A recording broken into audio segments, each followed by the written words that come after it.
क्या आपने कभी किसी ऐसे कुएं के बारे में सुना है जो सिर्फ पानी नहीं, लोगों की यादें और आवाजें कैद करता है? एक ऐसा कुआं जहां अमावस्या की रात आपका नाम लेकर कोई आपको बुलाता है। आज की ये कहानी है देवपुर के काले कुएं की, जहां झांकना मना है, लेकिन जो एक बार झांक ले वो कभी पहले जैसा नहीं रहता। बीट ड्रॉप कहानी शुरू होती है अब। बरसों से उस गांव का नाम कोई जोर से नहीं लेता था। लोग उसे बस वो जगह कहकर टाल देते थे।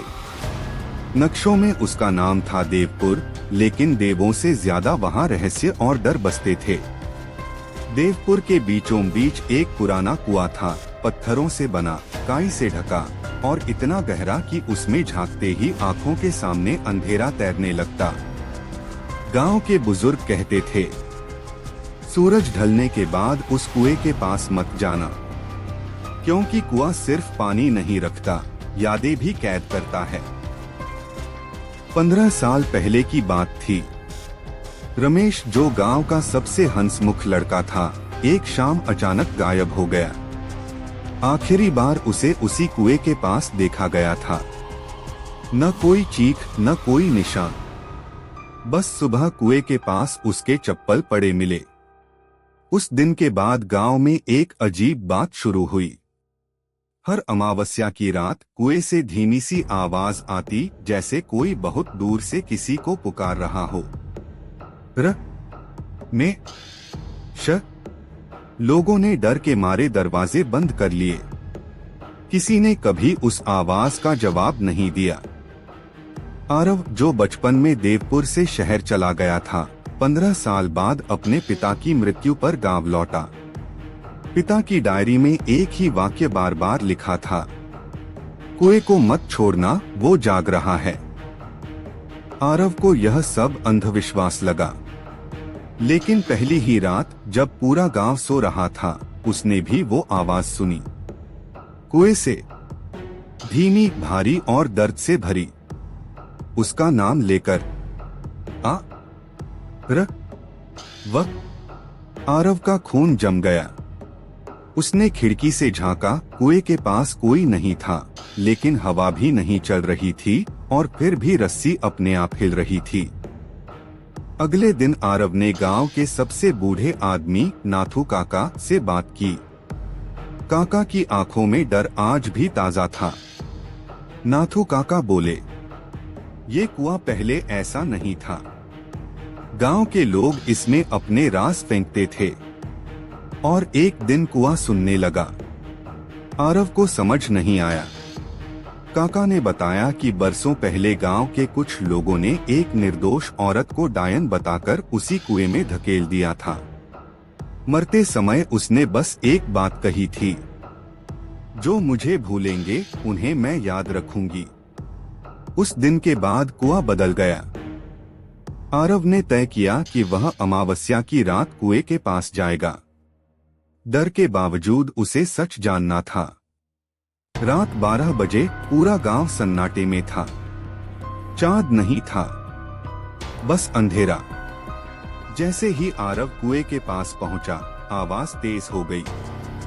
इस बार सिर्फ नाम नहीं, पूरी बातें। तुम सबने मुझे सुना नहीं, अब मैं सुनाऊंगी। कुएं से ठंडी हवा निकली। आरव ने झांका। उसे पानी नहीं दिखा, उसे चेहरे दिखे। रमेश और बाकी वो लोग जो सालों में गायब हुए थे। सबकी आंखें खुली थीं, लेकिन पलकें नहीं झपक रही थीं। अचानक आरव को याद आया, उसके पिता भी उसी रात कुएं के पास गए थे, जिस रात उन्होंने डायरी लिखी थी। कुएं से आवाज आई, हर पीढ़ी से एक चाहिए, याद रखने के लिए। कुएं की रस्सी अपने आप ऊपर उठी। आरव पीछे हटा, लेकिन जमीन जैसे उसे पकड़ चुकी थी। तभी गांव की घंटी बज उठी। किसी ने डर के मारे मंदिर की घंटी बजा दी थी। आवाज के साथ ही कुआं शांत हो गया। सब कुछ रुक गया। अंत या शुरुआत? सुबह आरव गांव छोड़कर चला गया, लेकिन जाते जाते उसने कुएं पर एक तख्ती लगा दी। यहाँ झांकना मना है। आज भी देवपुर में कुआं है। आज भी अमावस्या की रात आवाज आती है। फर्क सिर्फ इतना है, अब आवाज नए नाम लेती है। और लोग आज भी सोचते हैं कि कुछ रहस्य सच जानने से बेहतर अधूरे ही रहें। कुएं ने आज भी किसी को नहीं छोड़ा, बस नाम बदलते रहे। कहते हैं जो रहस्य भुला दिए जाते हैं वो एक दिन खुद याद दिलाने आते हैं। अगर आज रात आपको कोई धीमी आवाज आपका नाम ले, तो याद रखना, हर आवाज का जवाब देना जरूरी नहीं होता। धीरे से फुसफुसाहट, क्योंकि कुछ जवाब हमेशा के लिए अंदर खींच लेते हैं।